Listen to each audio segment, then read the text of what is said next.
Well, it's Thursday again, and I'm fiddling with my camera still, trying to get you on, but I guess you're on anyway, so let's get started. Bit controversial this week. Doesn't really matter. I'm always a little bit controversial. But the title of this week's newsletter is called, Is This How It All Started? It really is a bad time, I think, where we're at, and I really need some music playing at the moment. Beethoven's Fifth Symphony is really a useful bit of music to play, because that was played during World War II when the BBC had to grab the attention, and it was da-da-da-dun, da-da-da-dun. Anyway, you can listen to it on YouTube if you want to hear what it sounds like. But I think it gave a guy called George Orwell, he's a writer, he wrote Animal Farm, you may have read that. I don't think you read 1984, but maybe you did. I read 1984, but it was also put out as two films. It was a black and white film, because things were black and white when I was born. And then there was a colour one. And if you want to see these films, you can catch them on Amazon and YouTube. And it's quite good. Obviously it looks old-fashioned, but you get the point. They really predict, if you like, what's happening now, where we're being taken over by technology and by pharmaceutical companies and the deep state. And anyway, let's go on with it all anyway. I just look back, it's nearly 4 months since we started all this, and I was saying 4 months ago when it all started, it was all just crazy and don't know what they're doing, why are they doing it, and I just considered it was really just pathetic, more patheticness from the pharmaceutical industry. But I thought they were just positioning themselves as our saviour and wanted to just get more power. Well, in a way that's true, and the reality is there's 4 plots all at the same time unfolding before our eyes, and today I want to go through these 4 plots. It may not be exactly as I say, but it's a good interpretation of it, and you can put some thoughts into your head and then take advantage of if you like, how I'm saying it, to do your own research on this. Plot 1 is the pharmaceutical industry taking advantage of the coronavirus pandemic to solidify their authority over the pharma medical cartel over the health of the world's population. They really, really want to control everything about your life, and I'll go into greater detail. Plot 2 is the plot to vaccinate everyone in the world with a vaccination that will mean enslaving all the world's population to have vaccinations every year, or even twice a year. It's been discussed, and I'll go into that in a little while. Plot 3 is the crashing of the economies of the world by the private central banks to transfer the wealth back from the population to the 100 or so really wealthy people on the planet, and there are such people. I'll just throw one word in, Rothschilds. It may mean something to you, it may not. But believe it or not, the Rothschilds are not the wealthiest. I don't even know the names, but I hear about them, who these people are. These are families that have amassed huge fortunes, trillions, literally has to be trillions, because for them to be richer than people that you already know, they must be into the trillions. And the plot 4 is the rise of National Socialism, and this has been supported by the deep state, the corporate media, as you know, and I think they want to crash democracy. I want to end up in some sort of dictatorship. And as I say, am I being dramatic? Well, we'll see. That's why we should have had Beethoven's Fifth Symphony, to make it sound more even dramatic. I think most of you will agree that the plot 1 is clearly unfolding. The pharmaceutical industry is trying to take total control over your health, and they're working hard at it. The media's working with them, because the media's all part of the deep state. There's certainly corporate media. There are some alternative media, but they're really not getting much unless you happen to go looking for them like I do. But the pharma medical cartel are prepared to see hundreds of thousands of people dying around the world, and they're literally ignoring and denying the proven treatments that are around the world that could treat all these people. Now, I'm talking about the people who have died from COVID-19, or, if you like, being tipped over the edge with COVID-19, because that's the thing. Most people are just tipped over the edge. They've already dying from something, but of course they get tipped over the edge, especially older people. But the proof is clear for everyone to see, that countries with doctors who do not exaggerate and tell downright lies and give proven treatments, because I've got some examples here. South Korea, with a population of 50 million people. Now, obviously, compared to the USA, that's a small, but it's not far different than the UK. But they've only got 280 deaths from coronavirus or COVID-19. I'll say that again. South Korea, with a population of 50 million, have only got 200 deaths. More people die from many things, even road accidents, in a year. So it's a really small amount. British Columbia in Canada, and this has got a large Chinese population that travels between China, Wuhan in China, and British Columbia. They've got a death rate of 200 in British Columbia. Hong Kong, with 7 million people, yes, it's only 7 million, but they are so densely packed. It's one of the most densely packed populations on the planet. And if you've been to Hong Kong, instead of having 2 meters or 6 foot between you, you're lucky to get 6 inches between. It's just literally everywhere you go, from transport to the roads to pavements. It's just 6 inches between you and the next person, if you're lucky. So the total number of deaths in Hong Kong from COVID-19 is 5. I'll repeat that, is 5. Lastly, on this particular, where they don't tell lies, and they have done the best treating people with what is known how to treat them, Australia, because that's the most, if you like, population which is most Western that we can think of. And they've got a population of around 20 million people, and they've got deaths from COVID-19 under 200. Under 200. Yet, I'll compare. New York, with 8 million people, claim they've got 20,000 deaths from COVID-19. New York, 8 million people, 20,000 claim deaths from COVID-19. United Kingdom, a population of 65 million, has claimed 40,000 deaths. Now, other experts have said it's only 20,000, but even 20,000 compared to 200 from Australia, compared to 280 from Korea.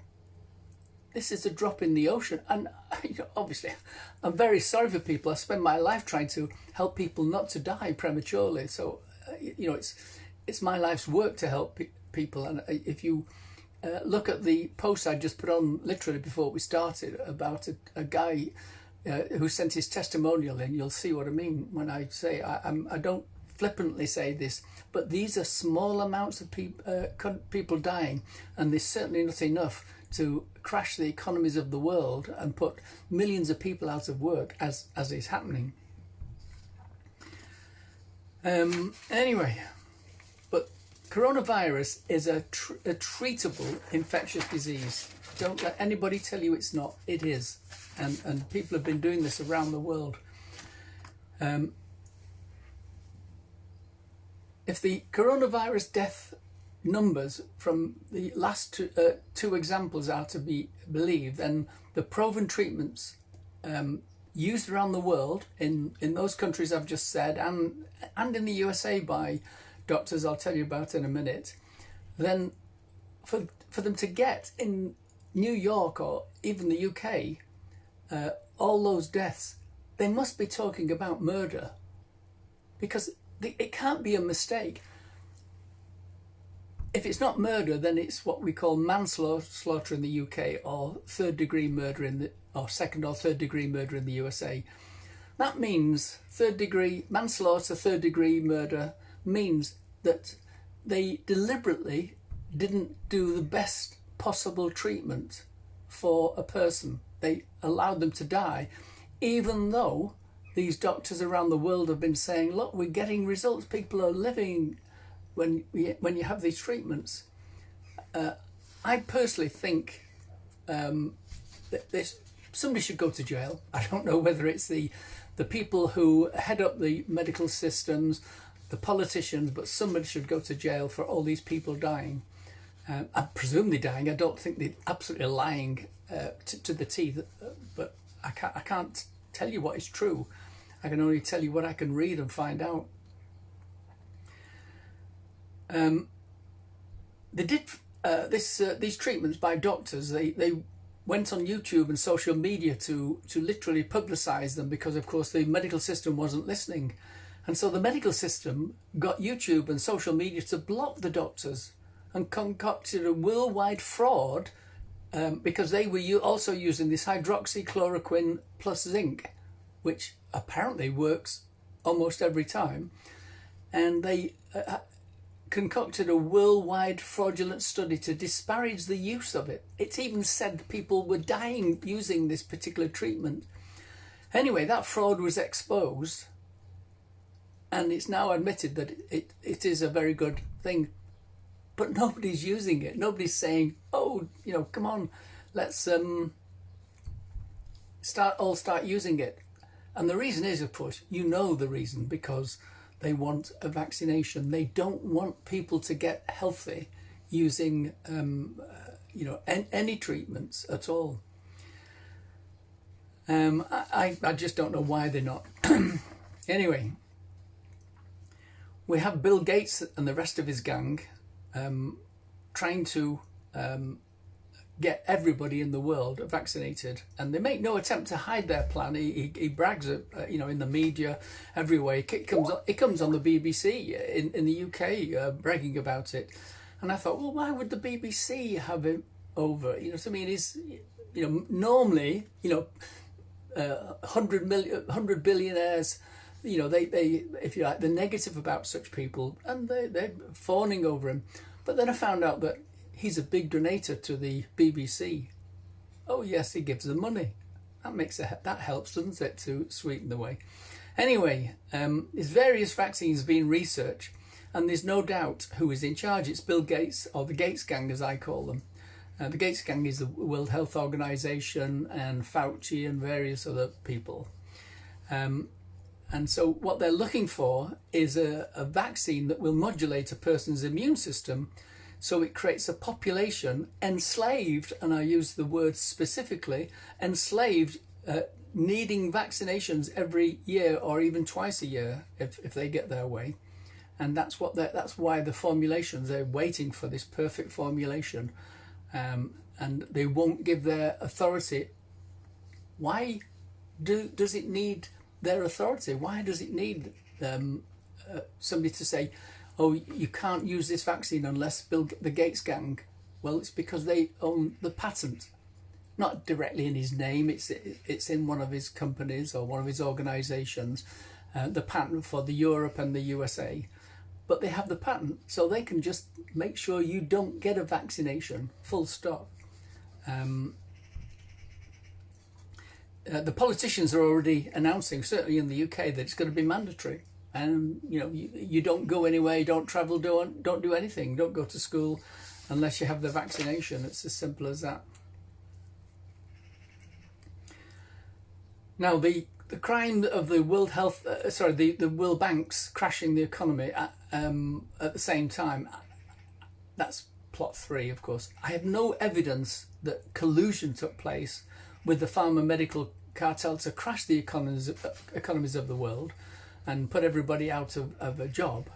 And what they're doing to crash the economy is they're printing money. They're printing trillions of dollars and trillions of dollars and billions of pounds in the UK, because obviously it's a smaller economy. And you might go, well, that's good, because then it, you know, gets everybody an income. But when they do that, they devalue the dollar already that's in your pocket, or they devalue the pound. And so they really, really are, you know, going to make life really, really bad. But my belief is it's so they can transfer this wealth, because when they print all this money, yes, they're giving some of it to people that are out of work, but most of it is being loaned at no interest to super wealthy people and corporations. That's what they're doing.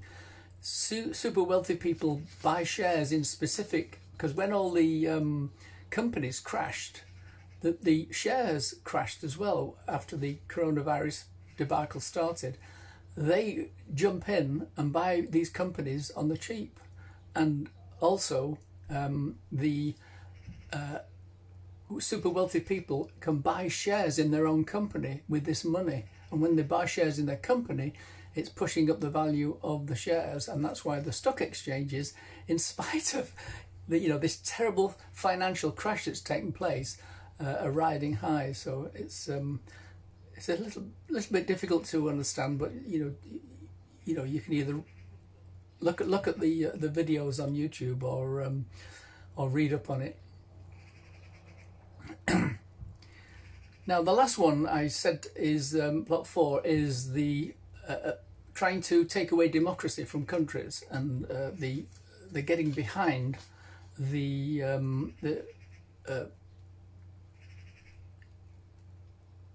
left-wing groups, which are causing so much trouble. And it doesn't really matter what wing group they are, but they believe that the left wing of people, of the number of people, are outnumber what I would call the right wing. I'm just using this as an example now.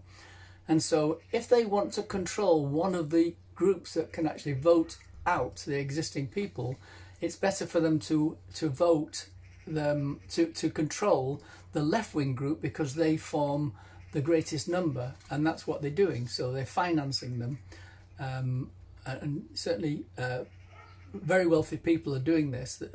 I mean, you know, George Soros is one, but others are as well. The deep states financing them, Antifa and other anti-democratic units.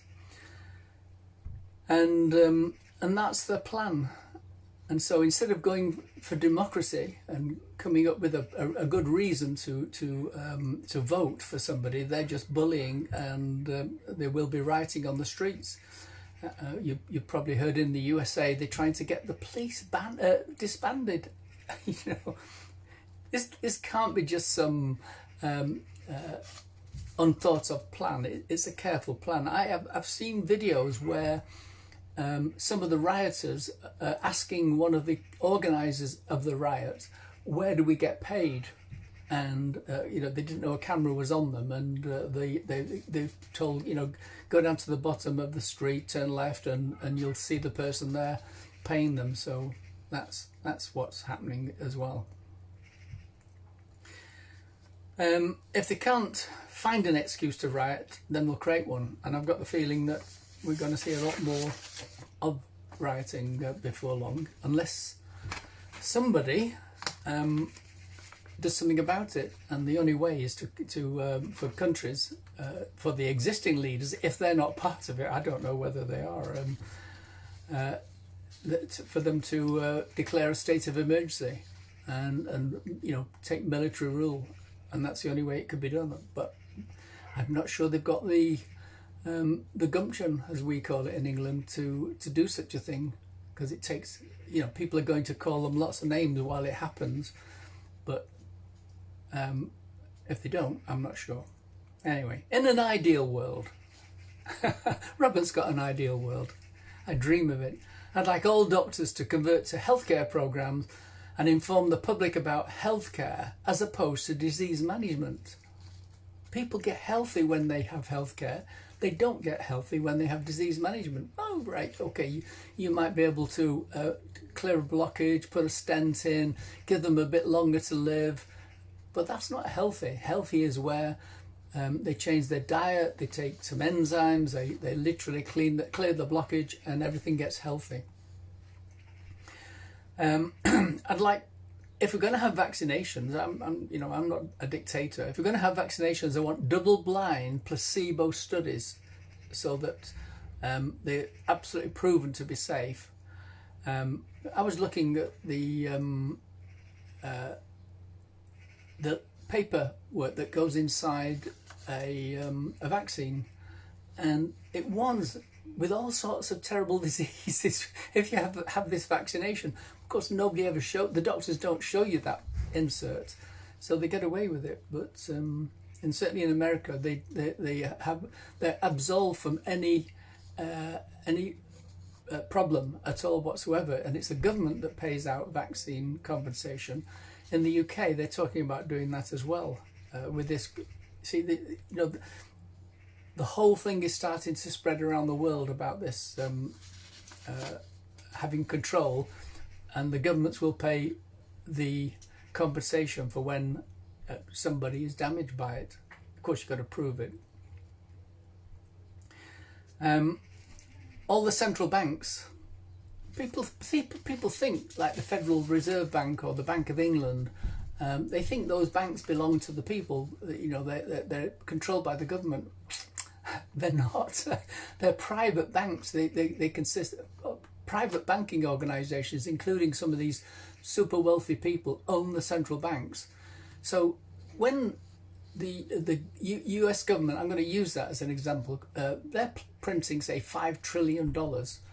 They say they're printing $5 trillion, but they're not. They're borrowing $5 trillion from the Federal Reserve Bank.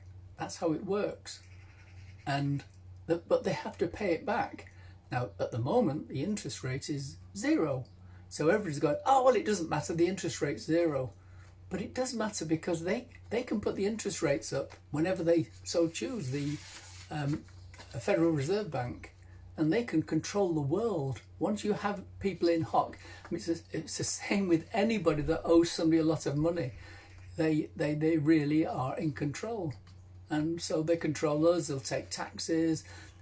It's a transfer of wealth back, because we presume that there wasn't that much money in the world 100 years ago, 200 years ago. Well, there was, because the wealth has always been there, but it slowly transferred because everybody was working, people were having a good time, people got wealthier, they bought property, they bought this, bought that, and there was a transfer of wealth from the really wealthy people to the ordinary population, and we were voting in governments that would do it.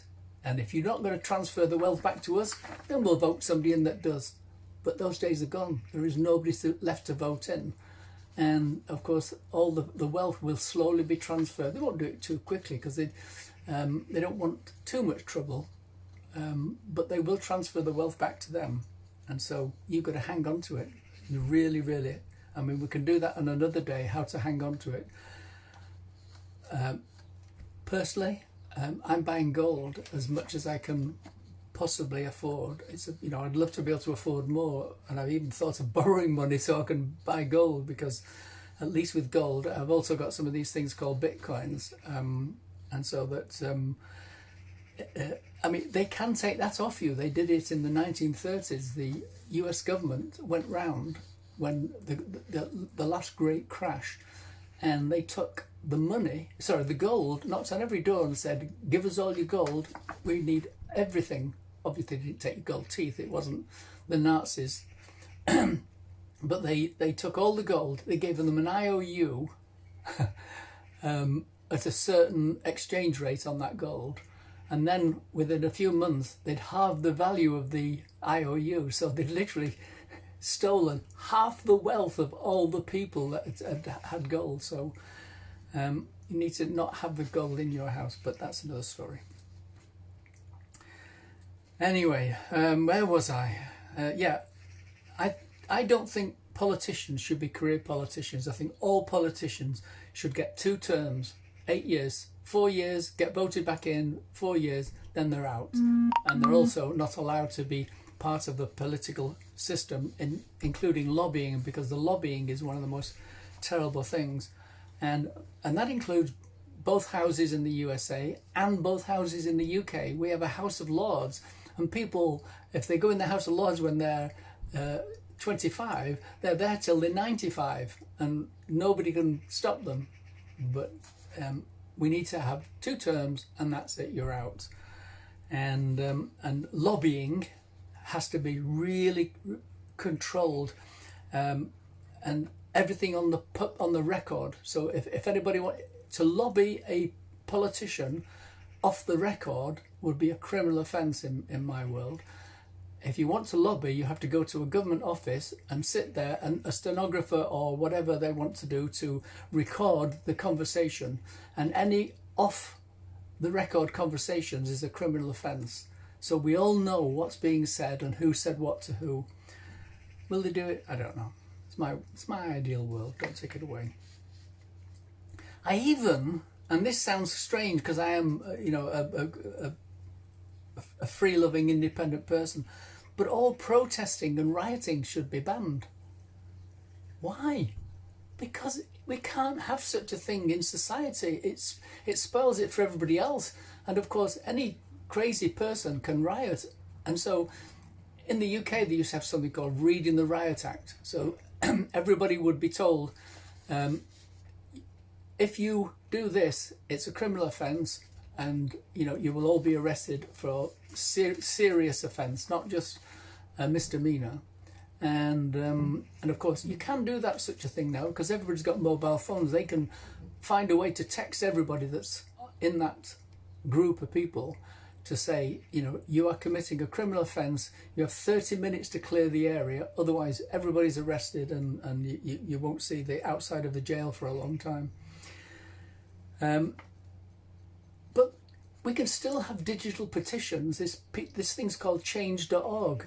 You can petition the government, and if there's enough people join you, it's using social media, then of course the government has to act depending on how many people. So if it's 50,000 people, nothing. If it's 100,000 people, they will put it for public review. You get my point anyway. So we can have massive protests. We can have millions of protests, but using mobile phones. Will we get it? I don't know. Anyway, that's all the hard stuff for now anyway. I just want to go over the key points, which I'm always going over, and I keep going over. I'm going to start a 7-week program next week. Actually, I start it, and to get healthy, because I get people saying I can't afford these things, Robert. I say I do understand actually, but you don't have to do everything. All the supplements are just going to, if you like, give you an edge, but you can do things. And number one is to breathe properly. And people don't breathe properly. They just don't. And I'm going to be doing, on Monday, I'm going to be doing a video on this actually, which is part of a 7-week program. And we need to sit down less. People sit down too much. Sitting is bad for you. It's unhealthy. It's the worse or equal to smoking. It will shorten your life as much as smoking will. Sitting down for more than 3 hours a day. Drinking water is critical, and by putting sodium bicarbonate, it really will improve your health all round. Walking, and up to 5 miles a day, and maybe 1.5 miles 3 times over the day. It doesn't matter how you do it, but as long as you get round, because when you walk, your blood is pumping around the body, and it's functioning properly. And stop eating grains and cereals and high sugar foods. They're not natural foods. They're just not. It's unnatural. In the Garden of Eden, we didn't walk around getting grains and then grinding them between 2 stones and mixing some water with it and making bread. And so we just didn't do it. It was a fashion, probably about 10,000 years ago, I think it started. And of course, the food industry love it because they can take a really cheap food, process it, and sell it to you as really healthy breakfast cereal when it's absolute junk. You've got to eat more greens and colourful vegetables and dark skinned fruits, and you can eat greens even if you're very, very poor. You can buy seeds, get some trays from the grocery store that they're throwing out, and sprout those seeds, and you can have really healthy greens. You've got to put yourself out if you're really, really poor. You can do this actually if you're quite wealthy. In fact, hydroponics is becoming a big fashion, and I believe that hydroponics will save humankind on the planet, but I'll save that for another day. If you can't take nutritional supplements of anything, and I really think you should take at least My Active Life with 130 different nutrients in it, because one bottle could last you up to 6 months if you eke it out. So it's really inexpensive. But if you can't, then I suggest that you get rock salt. Rock salt is either brown salt or pink salt, and that's got most of the minerals. You've just got to take it quite slowly. Obviously, you don't want too much, if you like, on spoonfuls, but in everything, if you keep putting rock salt, you're going to get some of the good minerals that you need. You can see all of this in my newsletters and my books, which you can download free at naturalhealthynews.com. And I've got tons of information. I've got posts here on Facebook, and that's it. Until next week, stay healthy. Take care. Bye.